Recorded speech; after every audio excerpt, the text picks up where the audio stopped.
Gentlemen, we're live.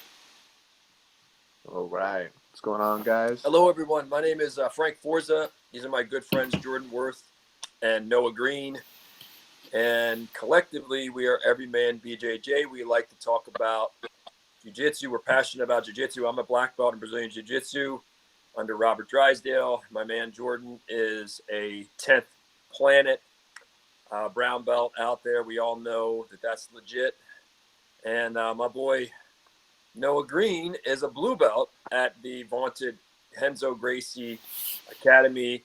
And basically, I was a philosophy major in college back at the University of Maryland. I love to talk about philosophy, martial arts, life philosophy, self-improvement, self-actualization. And then I just happened to meet my man Noah Green, who's going down the same rabbit hole. And then we got a young, we throw in the young 20-something Jordan, still trying to figure it out, and we think it's a good mix. We're always sitting around trying to solve the world's problems, talking about jiu-jitsu amongst ourselves. Might as well bottle it up, record it, and have it be on the eternal forever record. So here we are today, guys. Today is beautiful. There are days we know what we're going to talk about. There are days where it's spontaneous. I happen to like a lot of the spontaneous conversations. And Noah, you've got something top of mind. Listen, people out there, we don't like to waste. I have a theory. When I worked as a journalist for many years, and I have an old saying: the first tell is usually the best tell. Meaning, the first time somebody tells something, you ask them the question, and it's spontaneous. That's usually the most enthusiastic tell. When you're the fifth or sixth or the last journalist to knock on someone's door and ask them, usually they're like, I just told the previous three reporters I've lost my enthusiasm to tell it. So Noah has something like that, where he didn't tell me before they went on air. Him and Jordan were talking about it, and he's going to surprise me with it. And now we're going to have lightning in a bottle. Great conversations, Noah.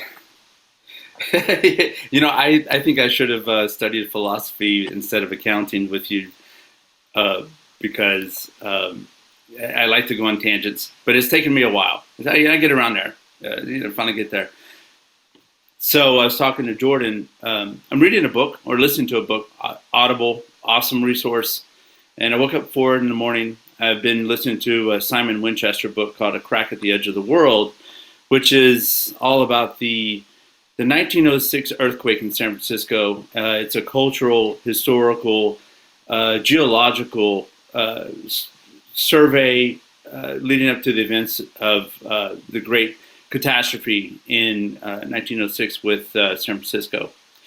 And finished that book and jumped into his next one, and it talks about precision tools and the inventors who make them, because a lot of the machinery, a lot of the instruments used for measuring seismology and these kind of things, these have profound impact in his studies, and so he brought that, and it's very interesting so far. It triggered a thought, and I don't really have this well thought out right now, so I'm going to kick it back to you guys to help me work through a difference in something, in a concept. So I want you to think a moment about the difference between what is precision and accuracy in the art of jiu-jitsu. You have, and then let me give it a little bit more. Precision. So we're talking about a bullseye, and you have, if I want to put a projectile in the dead center of that bullseye, you would say that's accuracy, because it's accurate. You're pointing at you have a target, the bullseye, that's your goal, it goes straight into it. So what's called precision is not the same concept. Precision is not in the bullseye. That's accuracy. Precision is I put every round, every projectile through the same hole every time. It's precise. Okay? And then you have another third concept in the background that is tolerance. What do you, left or right, up and down, high, low. What is tolerance within that? So it's interesting. If I'm following you correctly, mm-hmm. then precision might be the consistency of your accuracy. Are you consistently accurate? Yeah. And then Are you habitually accurate? right. Yeah. In an By execution.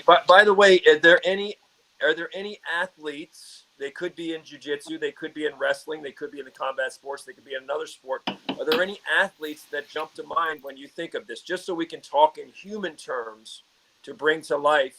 You may use a good analogy with shooting, but in terms of an athlete, is there an athlete you tend to think of that's this athlete is particularly accurate? This athlete is also particularly precise. Maybe they're different. Sometimes someone might be accurate. I mean, when I think of accuracy in punching, I think of Conor McGregor, right? I just think of like that guy. You can move your head around a lot, whatever. He's gonna find your head, right? Yeah. Unless he gets tired, unless his gas tank dwindles, he's gonna find you. And he has the precision because he can consistently, minute by minute, he'll find your noggin, he'll find your melon, and he'll hit it. So both precise and accurate. Is there anybody that comes to mind for you, Jordan, when you think of For sure. precision and accuracy? The person that has the best precision and accuracy in my mind till this day is Anderson Silva in his prime. Anderson Silva in his prime was the most precise, the most accurate striker fighter I have ever witnessed personally. This guy was like made the best look like they didn't know what they were doing. You know what I mean? Like his performance against Forrest Griffin was that of legends. You know, like he barely punched Forrest. He just moved his head out of the way and then brought his fist right in front of Forrest's head, moving forward really quick, and then knocked him out with like a walking backwards punch. That very, very rarely happens when the fighter is moving backwards and knocks somebody out like that cleanly. You know what I mean?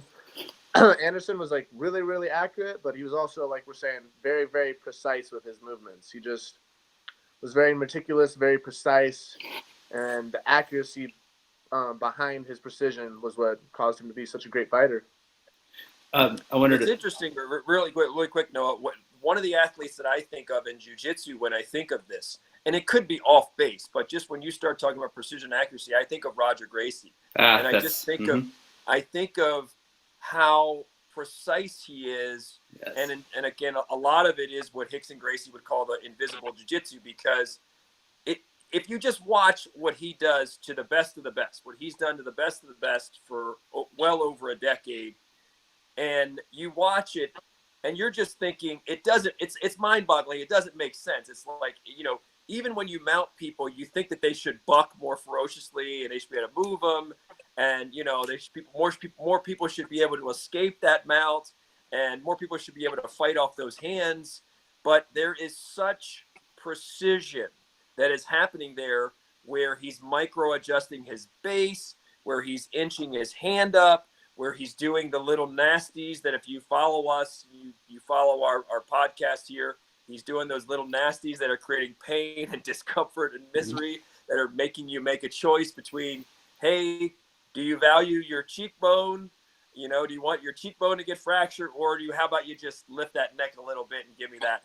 And I think of that, to me, is precision. It's time after time after time. Yes. Doesn't matter who it is. He has got it down to where I think he can just close his eyes, and once he gets mount, and once he gets one hand in, it's kind of like a boa constrictor or something, or a python, where it's not a matter of if, it's a matter of when.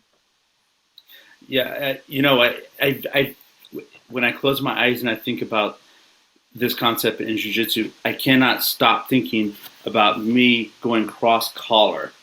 And I'm just thinking, I'm targeting, as far as accuracy goes, my target, where my bullseye is, if I'm trying to put my hand with the thumb over into the collar, look at the camera, to put it in, that, so it's where I'm targeting it.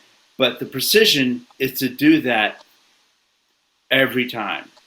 It's like your precision. And so I would say now I have to introduce the concept of tolerance, tolerance around this, because you are, I think we're a black belt, and you two, you're a brown belt, Jordan, and Frank, obviously you're a black belt. Your tolerances, as far as how off center line how off you are in terms of the technique, how precise you are, your tolerances are going to be much tighter around that Yeah. than for any move which you have spent years on the mat perfecting, because that becomes precise. Accuracy, accuracy is like a one time. I think of it like in a fight. He was his punching or in a match, the accuracy of Mikey Musumeci, his accuracy, Legend. yes, because you've combined the precision of his He's got the algorithm. precision too. Yeah, he's got the precision. The algorithms that he follows, the mental mapping of move here, if you do this, so he has that mapped out. Those are He algorithms. pretty much gets mentioned every. I think he's a staple of Everyman BJJ. We love you, Mike. I mean, Mikey's pretty much, he just comes up, and he's probably going to come up later. Let's not talk about that. He broke away. Him and Tammy broke away from CTA, from Calterra Association. We can talk about that a little later. But I want to say something to what you're saying, because it's interesting how it's almost like word association, or where you have a sentence stem where if I say, I feel my best when, and then your brain automatically goes bloop, bloop, bloop, right? You fill in the blank with whatever it, depending upon your worldview, you're going to fill in that sentence stem differently than I would. No, Jordan's going to fill it in differently. And so what I think when we're talking about this, the importance of precision in a fight, I think of like an MMA fight. When one fighter A has fighter B in a lot of trouble, and he's got him on the ropes, but he can't finish the other fighter, right? So he gets him in trouble, and the other fighter is very resilient and has a great fighting spirit and manages to survive. And then fighter B, who was getting beat up, who weathered the storm, comes back and wins, right? And wins the fight. And normally, if you look at that, a lot of people, we call that in the fight sports killer instinct, right? When you praise another fighter, you say, man, they have killer instinct, right? They can smell the blood, and they're like, Jordan was talking about Anderson Silva, just a master of finishing you. Him in his prime was not going to let you off the hook. Once you were in trouble, you were pretty much done. Marcelo Garcia gets on your back, you're pretty much done. The killer instinct is incredible. Roger Gracie mounts you, gets that lead hand, that collar grip, you're pretty much done. The clock is just ticking. The inevitable is going to happen. And the thing is, when we talk about that killer instinct, that's not the norm. The norm is that people get the other person in trouble, and the other person survives, and that can come back to bite you. And that's what separates the people with precision. The people with precision, once they have you, they don't let you off the hook. And that's the importance of precision, because especially if you're fighting in a cage or you're fighting in a life and death situation, the worst thing you want to happen is you let the other person off the hook, and now your grip is blown. Now you're punched out. Your arms are fatigued. You blew your adrenaline. Now you're tired. Now your legs are heavy. Now you're breathing heavy. You have to learn. When I would say, if you want to be a great fighter or a great combat sports athlete or a great athlete, when you have teams or opponents in trouble, you've got to master finishing them. Don't let them live to fight another day. Don't let them off the hook. And that's where precision comes in, because someone who is precise, that goes hand in hand with someone who has what we're calling killer instinct, which isn't really killer instinct for those of you who don't know fighting. It's just a frame of reference. Nobody's killing anybody, but that is a very high praise in the fight sports, or like football, where we say someone has killer instinct. And the people that have killer instinct almost always have the precision you're talking about, and they don't let people live to fight another day, because when you do, you'll kick yourself in the butt after the fight or after the jiu-jitsu match. You kick yourself in the butt like, man, I had him. If I had just did this little tinkering thing, or if I had just stepped back, or if I had been a little more cautious. You see guys in a cage where they have another guy hurt and they have no caution. They don't anticipate that other guy is going to still be throwing heat in desperation, right? So they don't defend themselves as well. But you think, man, if I had just been a little more on guard and been a little more selective, man. And that, to me, shows the real value of precision? Jordan, I know you want to weigh in on this, and I know you've thought about this, and you've been in these situations.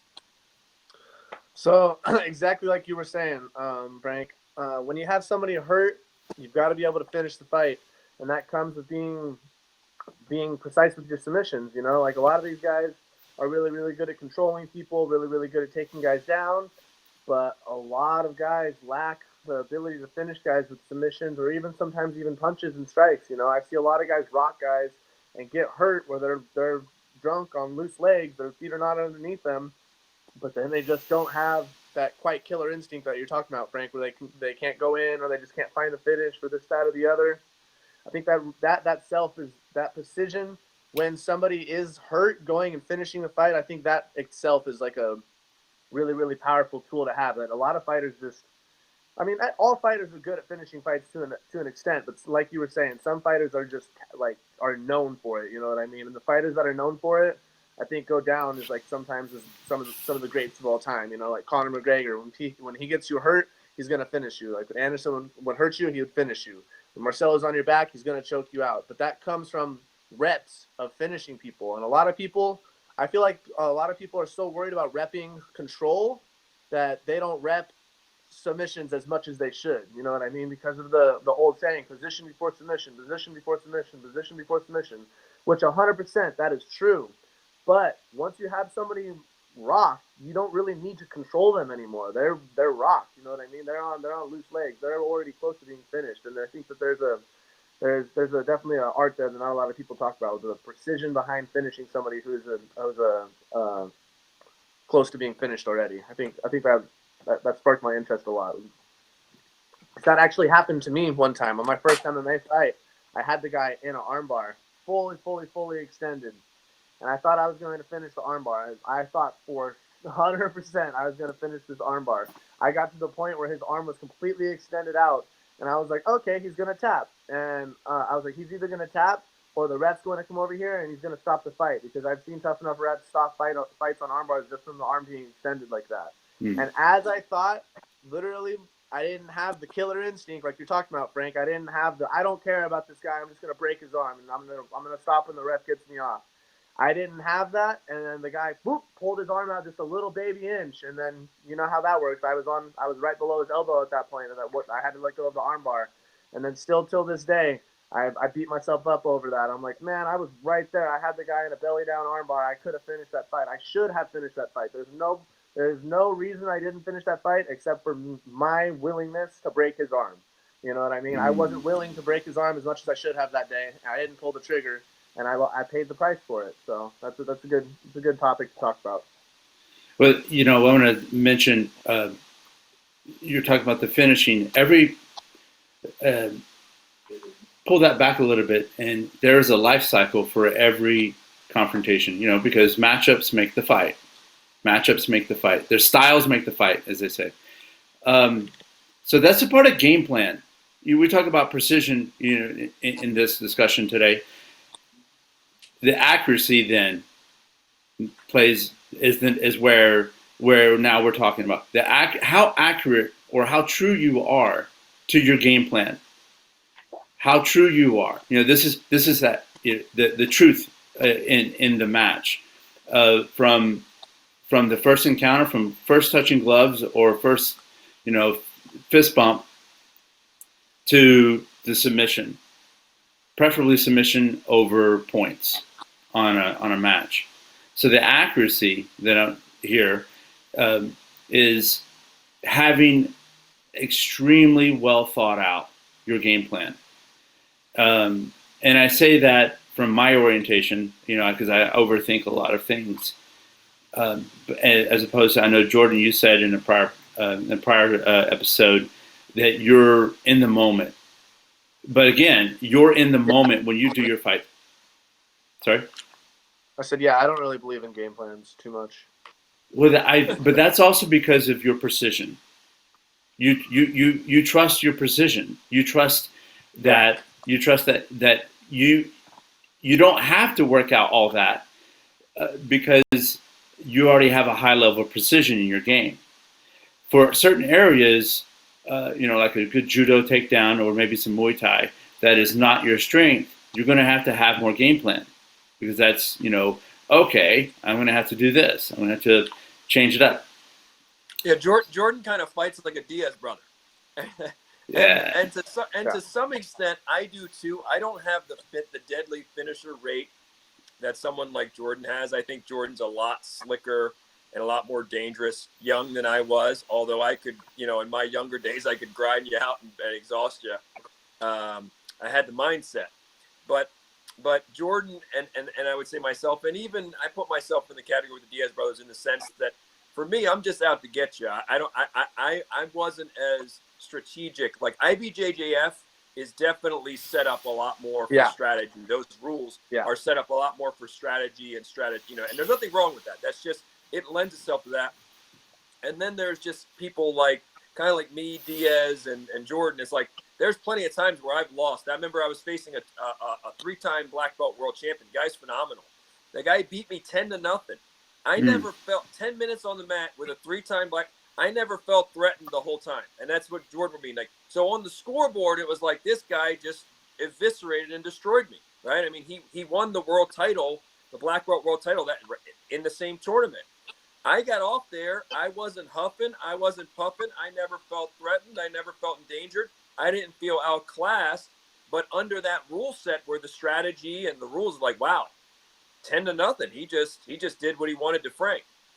Never felt. So I relate to what Jordan is saying about, now again, I would still say that someone like Jordan and me and even the Diaz brothers, subconsciously, we probably have a game plan. There's some, you've been doing it long enough to where you kind of know, like you were saying, you have a mental blueprint of like, you have an idea of what you want to victory.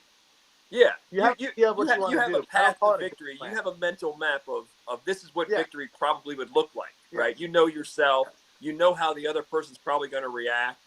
So you do have a subconscious. You just might not consciously sit there and, like Noah's saying, and go over it like a Mikey Musumeci will, and he'll just sit there and just won't stop, right? He'll just yeah. I used to do that too. I'll go over different ideas and stuff like that, but in my eyes, having a game plan is like a false sense of security in my head. It's especially in like an MMA fight, because there's so many X factors. You don't know what's going to happen. You know what I mean? It's a fist fight. People will go out and try and game plan me, and they're gonna expect me to be like, oh, okay, he's a 10th planet guy, he's a guard player, and I'm gonna go out there and I'm gonna box your face off and throw head kicks at you. You know what I mean? I could be going up against a wrestler and be like, okay, I'm going to get really good at my guard and really focus on sprawling and then getting overhooks. And then he's going to come out there throwing overhand rights like a powerhouse. And I'm not going to be like, oh, no, what happened to my game plan? My game plan is to go out there and fight and finish. I'm ready for whatever is going to happen. I feel like if you're like, okay, this is my game plan, this is what I think, like like I said, I have an idea of what I think will happen, but I am completely ready to go out of the game plan and go into uncharted territory. I'm just ready. I'm ready for whatever's going to happen. You know what I mean? Like, I feel like if you have a game plan, you're trying to force the fight a certain direction. And if you're trying to force the fight a certain direction, yeah, sure, sometimes it works great. Sometimes it works phenomenally. But what if your game plan isn't working, which happens a lot of the time? You know what I mean? What if your game plan that you've been planning out for your entire camp isn't panning out as you planned it? You know, like I feel like you should work on what you are good at. Hone in on the skills that you're good at. What are your finishing rates? What are you good at? Focus on what you are good at and hone your own skills that you already have in your camp. And those skills should show when you come out and you fight. You know what I mean? If you're so worried about the game plan, like this, that, the other, okay, if he does this, I'm going to do that. If I do this and he does that, I'm going to do that. You're clogging your brain up a little bit too much in my head. I feel like the best fighters are in the moment, reacting. You know what I mean? If you're thinking too much and you have like a game plan, I feel like, especially for me, like I was telling you guys, I don't plan out my day. I don't have like, okay, I'm going to do this on Friday, this on Saturday. Like, that's just not how I am as a person. I just live and I react to whatever's coming at me. That's what I mean when I say I don't have a game plan. Yeah, this introduces, now we're stepping into something here, which is at the elite levels. I would guess, and this is me not knowing, and Frank, I invite you to weigh in. I would guess that at the elite levels of jiu-jitsu, there's a lot of game planning. And I would guess at the, in And the UFC. It's a little bit more easy to game plan than a fight. Say again? I said, and jiu-jitsu, in my opinion, is a little bit more easy to game plan than a fight. Yeah, that way. Yeah, you're saying exactly what I was. So the space, the factors. There's more control, or there's fewer outcome options in jiu-jitsu and like IBJJF as there is in MMA. Yeah. Weigh in on. Yeah, there's so many random factors. So you have this interplay where a fighter like you, you go out into the fight space, and if you had a game plan and your game plan has been drilled in so well and it's not working, and you go, I'm going off script. I'm not going to listen to my corner now, and I'm just going to move on my own. There's some notable instances where that's not worked out, and then there's obviously there's also some times where if it's the type of fighter, if it's who is the fighter in there, they know they have the benefit of more information than anyone else, even if they're the corner. Yes. They know how they feel. They're not able to. Yeah, they have. It's information asymmetry. It's asymmetric, totally. You know how you feel, and you can believe in yourself, and you will live with the regret or the reward. Yeah. So, Frank, do you have any examples of great fights that you've seen where the fighter later said, "Yeah, my corner was saying one thing, and I took it a different way," and why? Well, both ways can work. If you look at someone like George St. Pierre, who's undisputedly one of the best of all time, and him with Faraz Zahabi, I mean, they were always great strategists. They always studied the opponents, and they would have different game plans for different fighters. And you see, Demetrius Johnson with Matt Hume coaching him, and they would come in with great game plans. And then you have somebody like a John Jones on the other end of the spectrum who the wonderful unpredictability, the improvisation, even Anderson Silva, the improvisation where these guys, John Jones in his prime, Anderson Silva, could just do whatever they want. And that creates a lot of psychological distress to your opponents because before the fights, they're like, I don't know what this person's going to do. He's capable of anything. Right? Exactly. Even Nick Diaz. Remember when Nick Diaz laid down in the cage against Anderson Silva? Yeah. I mean, even though he didn't win the fight, it was like Anderson Silva in the back of his mind had to be thinking like, oh, or Jeff Glover, when Jeff Glover would be facing guys and sticking his butt out, doing the donkey butt thing. I mean, like you're still kind of like, dude, this guy's capable of anything. It is in the back of your mind. But what's interesting is there is a time where I think improvisation is totally beautiful, especially that's why a lot of the best fights are when two people get really tired. So when you see two fighters get really tired, a lot of time the game plan goes out because people can barely stand up at that point, right? Their legs are jello, they're breathing hard.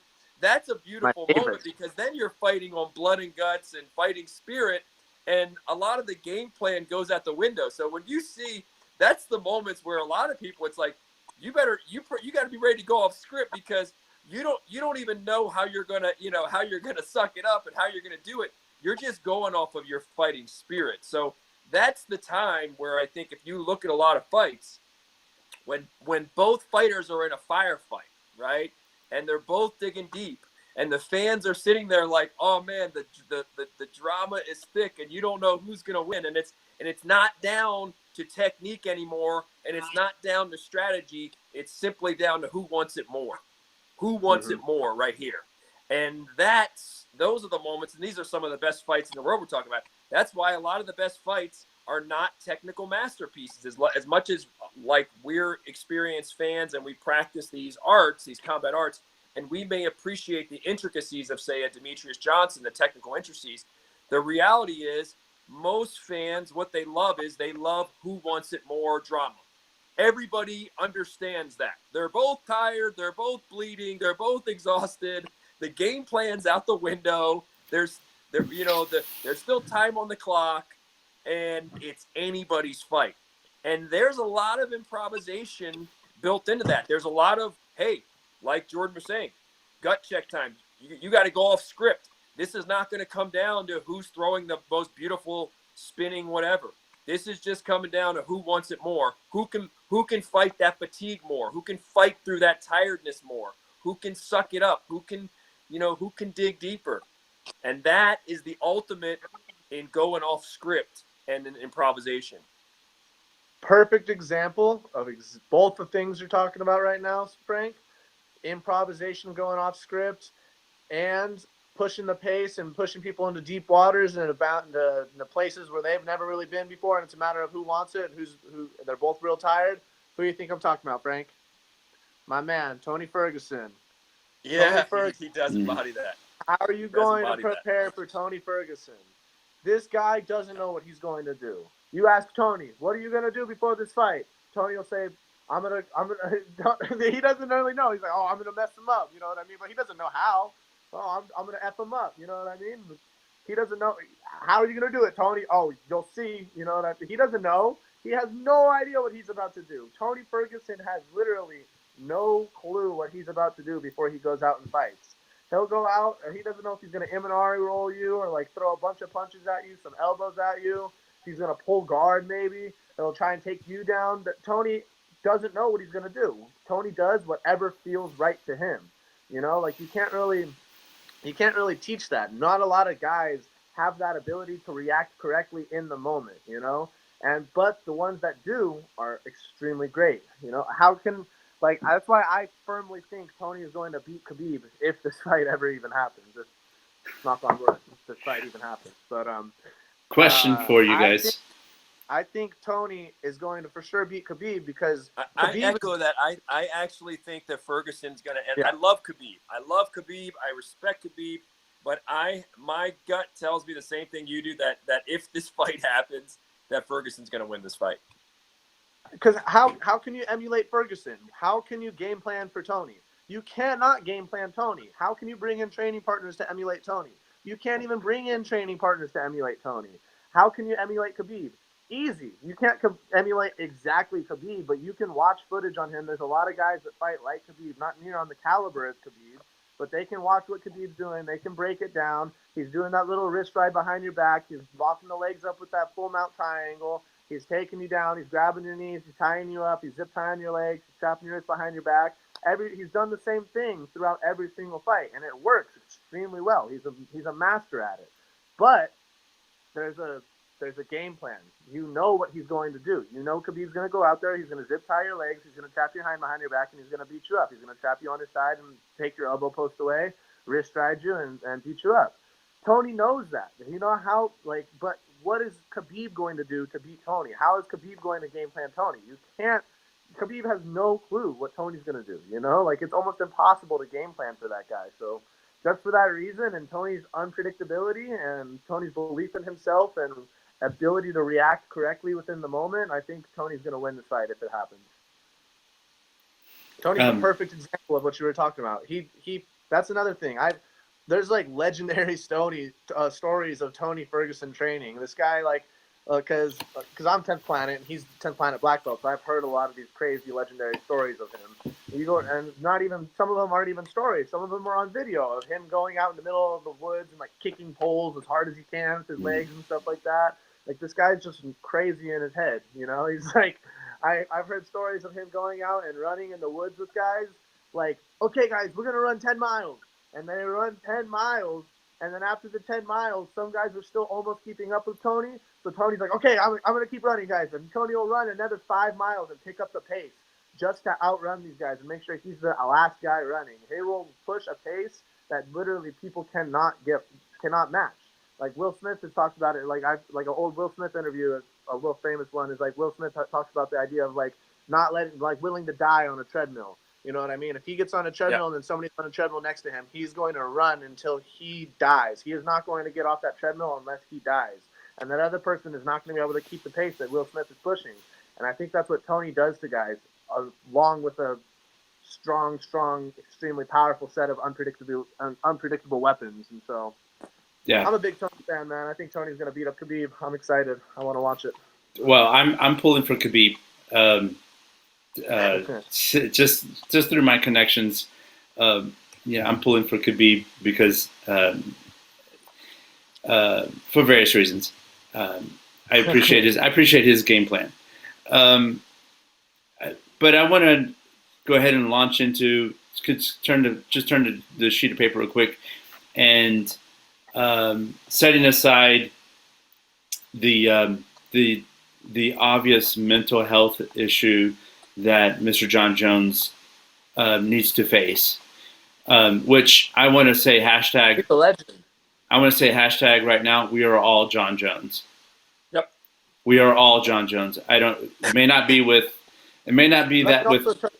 Let me also touch on that. I think Yeah, man. if John did not have these mental demons or mental issues or this, that, or the other that he struggles with, I don't think he would be as great as he is. I think if he didn't struggle with the things that he struggles with in his head, I don't think that he would be the athlete that he is or the performer that he is. I think, unfortunately, that is part of what makes John Jones. All of the greats, not all of the greats, but a lot of the greats in these combat sports are crazy guys. You know, look at Mike Tyson. The dude was playing around with tigers in his giant mansion and doing all sorts of scandals, all sorts of things he wasn't supposed to do, biting ears off of people. Well, look how great he was. Would have Mike Tyson been that good if he wasn't that crazy? No, I don't think so. I think if Mike Tyson didn't have those inner demons and that inner craziness, that he wouldn't be able to be the person that he is. I'm a fan of John. I don't support what John Jones does, but I'm a fan of all this stuff that's going on in the news and the character that he is for MMA. I'm a fan of him. I'm a super big fan of him, and I don't think he's going to be able to change. I honestly don't. I think well, these are. I agree wholeheartedly with you, Jordan, that in everything you just said.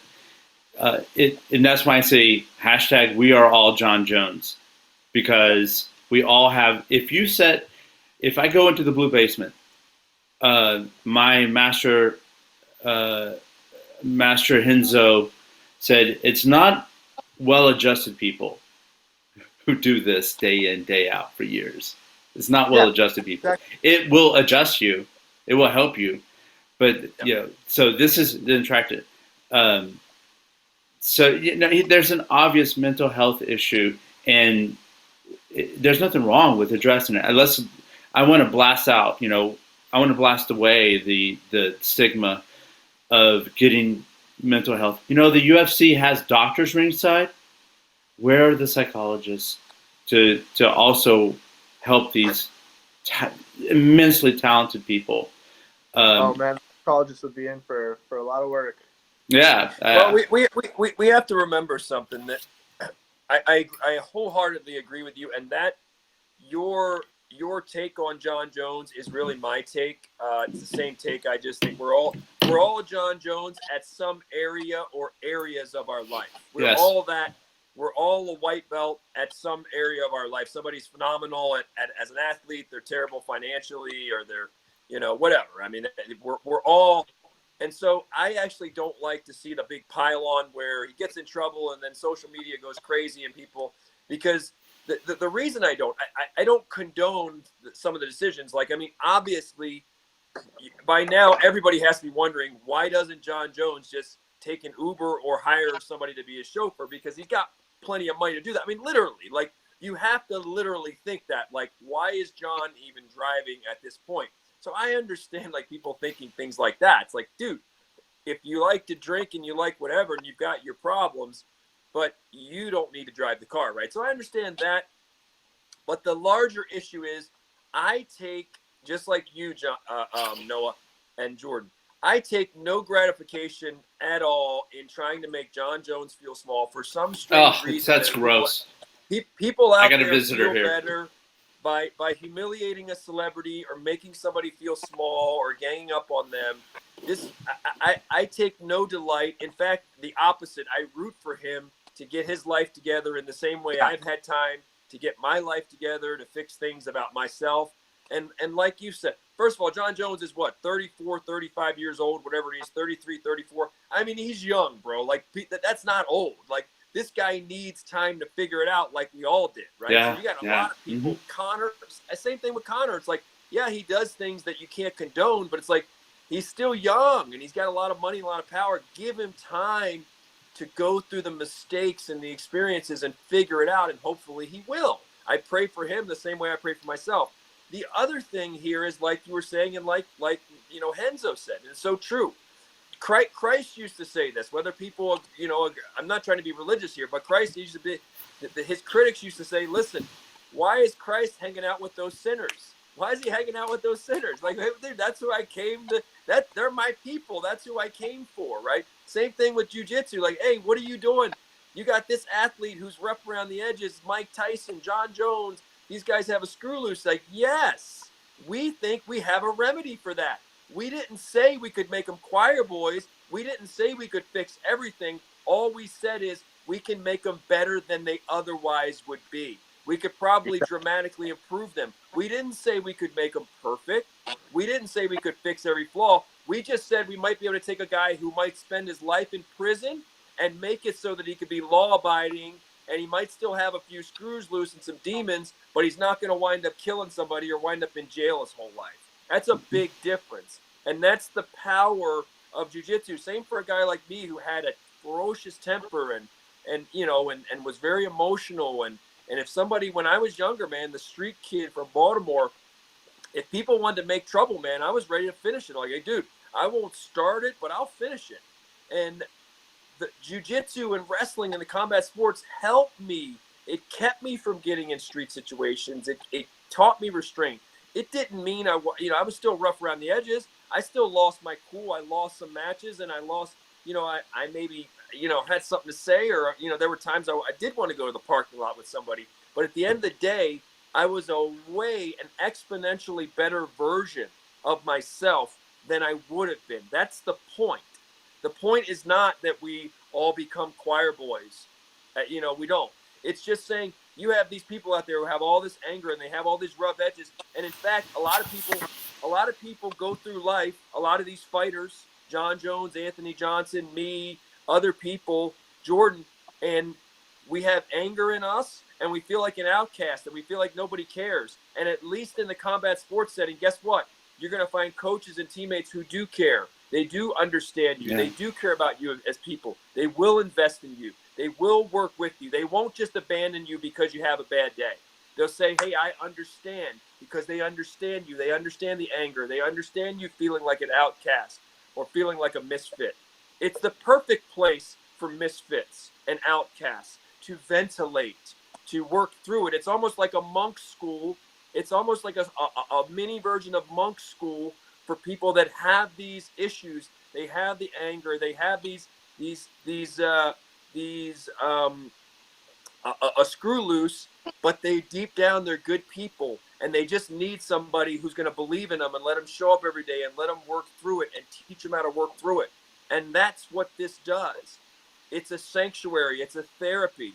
We didn't say that we could keep everybody from going to jail or we didn't say that. I'm just saying I'll put jiu-jitsu and wrestling and the real combat sports up against anything else out there for repairing broken people, for improving them. I'll put it up against anything. I'll put it up against any prescription drug. I'll put it up against anything over a 10-year period to say we will consistently produce better people, improve people more than anything else I know of, barring something spiritual. Barring something spiritual or something like that, or some other artistic venue, this works as well as anything I've seen. I was going to say, I know something a little better. And I disagree with you. We'll have that conversation. We'll have that conversation. I want to, the page I was flipping to was, you have the phenomenal athlete Dominic Reyes. Now that let's just set Mr. Jones aside, and so bring out your matchmakers, guys. Who should Dominic Reyes touch gloves with right now? Who should he have a match with? Yeah. And while John Jones addresses this that's before him. Is that the name we should be bringing up right now, Dominic Reyes? I can't think of a good fight for him. There's the Brazilian that John just had a really close fight with too. Paulo Costa. Oh yeah. You're talking about Paulo Costa. Paulo Costa. Yeah, that guy's That beast. dude, he had a torn ACL, torn MCL, torn meniscus, torn PCL, torn LCL. He's Didn't have he's something. much. Yeah, I had heard that name before, but honestly, I would not have known him between him and Paul Logan. These names out there, which I saw some footage of Paul. I think it was Paul Logan with Paulo Costa, and Oh no, Costa. no, you're talking about the internet star. The internet star. Yeah. What's his Logan name? Paul? Logan Yeah. Paul. Yeah. Logan. Okay. See, Apparently, Logan Paul was a wrestler back in Ohio. Ohio has some of the best wrestling, and so Logan Paul can, athletic guy, can wrestle some, and he was, I guess he was doing stand up with Paulo Costa too, and Costa was impressed by him. I guess he pretty much took it to Logan Paul stand up, knocked him out. He was impressed with his toughness, with his physical toughness. Yeah, Jordan, you haven't seen this clip, have you? No, I'm Logan Paul's funny, man. He's cool. I don't know who this is, but I just know the name, and I saw Paulo Costa knock this guy out, and they're like, "Hey, it's an internet guy." Paulo Costa knocked out Logan Paul? Starched him. Yeah, it was awful. I wish I could. You know what? This app we're using doesn't. Well, at least I don't think it has. Well, I could put the link in so you can see it. But it. How much time do we have left, guys? It's so it's 2:30. So about 30 minutes or less. Yeah, if you guys want to zip up a little bit earlier. Are we gonna bring our boy up again? My power is I might be down to my last 10 minutes here. Juice. Okay. But I trust both of you to keep going. I like that. That's a good one. Are we gonna bring up our boy? I want to say something regarding tying this back into what we were talking about earlier with precision and accuracy. Uh-huh. There is always that difference between the martial artist and the fighter, right? And the fighter. Oh, that's something I talk about all the time. Yeah, and one thing we do see with fighters, though, if you're really confident and you have a great gas tank and you're very resilient, you're hard to finish, you could be a really good fighter. You can go far just off of being really confident, really tough and durable. And if you have a great gas tank, like he's describing with Tony Ferguson, you can go really far in fighting, and you could be really entertaining because people are going to be like, wow, this person might not be the most technical. And Tony Ferguson is very technical. But for other fighters, they might not be the most technical, but they just sort of think, this was really my style when I was younger. My style was I didn't think, hey, I'm the best technician. I just thought, you can't finish me. You can't stop me. You can't keep the pace, and I'm going to get you. And I'm just going to force such a fast pace, make you swim in deep waters, and I'm going to get you. I didn't care who was better technically or strategically, whatever. When I was younger and I had the gas tank and I could do that, that was very much my mindset, so I understand that kind of fighter. But then you do have these martial artist type, and a lot of times they're usually a little more cerebral. They think a lot. They're very strategic. They're extremely technical. I'm not saying you can't be a fighter and be extremely technical. You could be a fighter and be extremely technical. I'm just saying, but normally more times than not, from what I've seen, the martial artists tend to be even more technical, even more strategic. There tends to be more of an ethos wrapped around it, whereas a fighter might be somebody like Jake LaMotta or even a younger me or somebody who just has sort of a raging bull thing in them. And, Mike Tyson. Mike Tyson was a fighter. Mike Tyson, the young Mike Tyson who's getting all kinds of trouble, he wasn't a martial artist. He was a fighter, right? You had other boxers who you might have put more in the caliber of their mindset was more of a young Meldrick Taylor or something, even a Floyd Mayweather, even though Floyd is not, Mr. Perfect himself, but inside the ropes, he is very strategic, can fight you in many different ways, do a lot of different things, technically precise. But But so there is a difference to be had. The vast majority of people would fall more under the fighter umbrella, and again, there are people who are martial artists though who don't have the heart of some fighters. Sometimes a guy's a martial artist and he has a heart, but he doesn't have as big of a heart as some of those fighters. You see fighters beat martial artists sometimes because their heart is just humongous and they will not quit no matter what. There are some martial artists that say, hey, you know what? There's too much damage going on. I don't want to die for this. There are martial artists like that.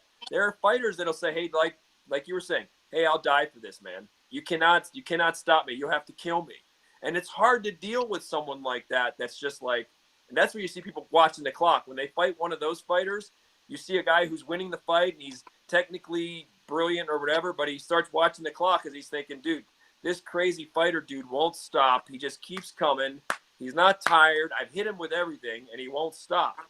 And so a really tough fighter can be very hard to deal with no matter how tough you are no matter how talented you are as a martial artist. You run into some of those fighters that have that heart. Oh, my God. It's like, dude, people start watching the clock like, hey, when can this thing be over? Can this please stop so I can go home? My hands hurt. I can't hit the guy with anything more than I've hit him with. And he's still coming. That's like when when I see wrestlers come into Henzo's, a wrestler comes into Henzo's and they've got the heart, they've got the athleticism and they've got the go. And, I see, not me, because I'm neither, at where I'm at right now, I've got a long ways to go. But I see, it's like, I see there's the tolerance level for the purebred jiu-jitsu guys, they, with their precision versus that athleticism, it's an interesting matchup. Yoel Romero's last fight, I think he was trying to follow a game plan of something that was just like odd, of let me just go out there and stand in the middle, here I am standing in the middle of the ring, come to me, versus, employing some of that gas, spending some of that gas tank currency that he has, and not going deep in the waters, which is what we wanted. We wanted to see those two go deep and get ugly. The Ferguson Nurmagomedov fight is promising to be one of those let's go deep and see the heart. Let's see your precision and accuracy with blood stained everywhere. I watched the Ferguson fight because I now that we have downtime, I'm using my ESPN Plus and the internet to see a lot of fights, to get more education. And wow, that was a bloodfest on that one I saw. Was it the Pettis fight? Yeah, that was gore. Hey, let me just turn it back over to you guys. If you want to wrap up, we can do a wrap up at this point. I know you're about to lose your juice there, Frank. And I want to say probably in the next episode or two, let's talk about the topic that Jordan brought up about his alternative therapies. Well, let's venture in and just let him have his say, so I can hear those thoughts at some point. It's good to hear. Yeah, I don't mind that. He's my boy. Stuff, brother. Whatever works for Jordan Worth, and I'm very much a libertarian. So whatever is working for you, that's not harming other people and not hurting other people, then you get there how you get there, I guess. But there's a reason that they call me the organic tank, Noah. So I got to stick with the organic tank ways personally. Of course, it's all organic, brother. What's interesting is the older I get. When I was younger, when I was Jordan's age, I used to think that I had the answer to everything, and I wanted to impose my will, and I wanted to debate everybody. I was kind of like the Facebook echo chamber you get now, where everybody is thrusting everybody is now an immunologist, and everybody is a political expert, and sadly I was that person in my early 20s and probably even in my 30s in a way. And now, since I've had time to mature, I don't like to impose. I mean, you might recommend, you might even think, hey, this would work wonders for this person, but you still leave choice, and you just understand that all I can tell you is what's worked for me, what I've seen work wonderfully for a number of other people. Nothing Yeah. works for everybody. And I don't like when people try to impose and act like they have the answers to everything. It's like we're all at different places, right? Even in jiu-jitsu and mentally, technically with our jiu-jitsu, we're all at different places. Like I said, if I was 18 years old, I might be berimbolo left and right. It's just not happening right now at my age, right? I'm not going to risk my spine doing that, but that doesn't mean it's not wonderful in some ways. But again, the older I get, I would just say to everybody out there, be careful if you think you have the answers to everything and you're telling people what to do and you're trying to impose. I would just say take a good look in the mirror and catch yourself, become aware of that, and stop, because I see that trend happening so much in our society, not necessarily in jiu-jitsu, but in our society, and I think it's gross. I just think it's very short-sighted. The beginning to true understanding is understanding that you know nothing. Oh, nice. Yeah, think like a beginner. Yeah, gentlemen, I enjoyed this afternoon with you, as always. I think this is this format. Us getting together routinely now. I enjoy it. I want you to know that. I appreciate both of you, and miss you, but miss you too. Isolation, quarantine sucks. So let's try to make the best of it here.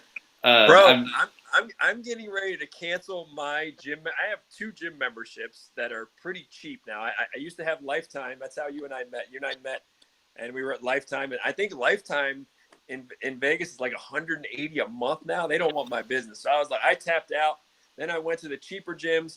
Now, because of the quarantine, or the quasi-quarantine, as I would call it, for a lot of people, it's the quasi-quarantine or the quasi-teen, right? Quasi-teen is where you're not quite quarantined. A lot of people they think they're quarantined, but they're quasi-teen.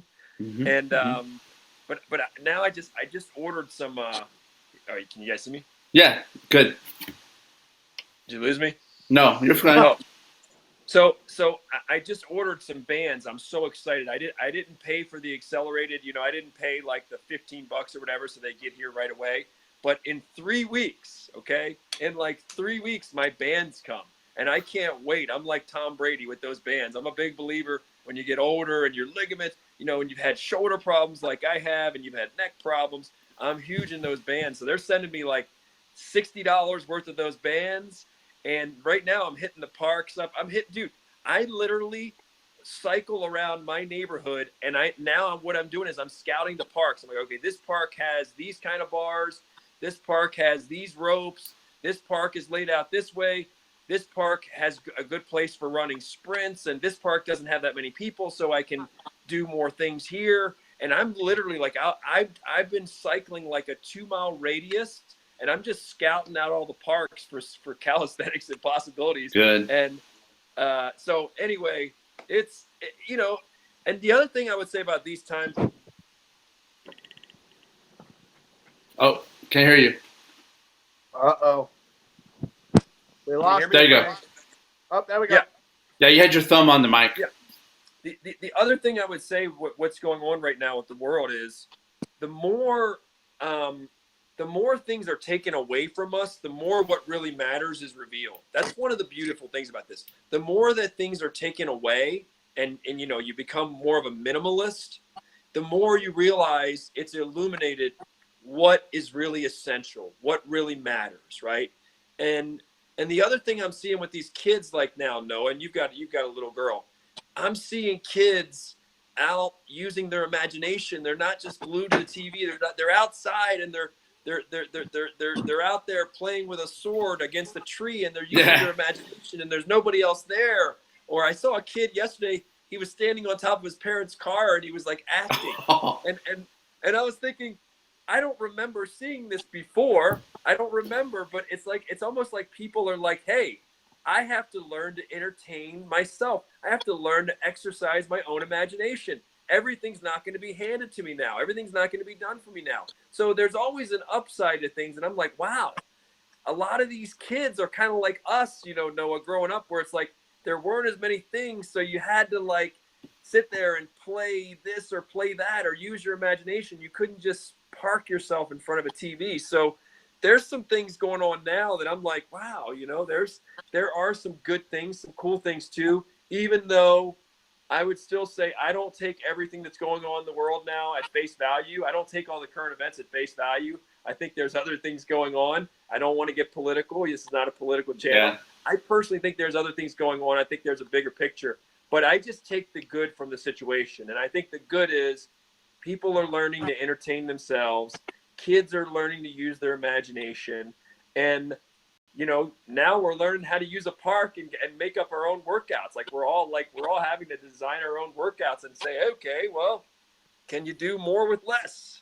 What can you do? Yeah. What, you know? So I got to let my cat out. He's been in here. all right. Well, listen.